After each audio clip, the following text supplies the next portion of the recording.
ตายแทนเพราะหักห่วงแหนตายแทนมนุษย์ทั่วลา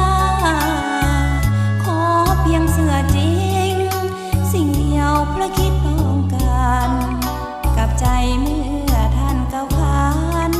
สวรรค์เห็นแท้แน่นอน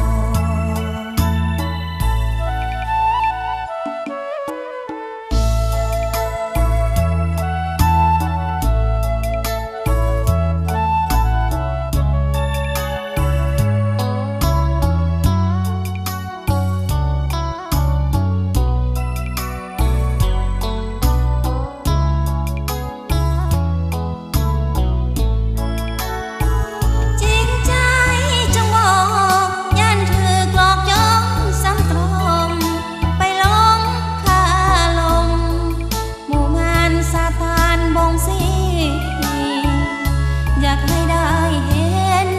ว่าเป็นพระคุณแสนดีใต้ห่มผ้าท่านที่มีจะสุขี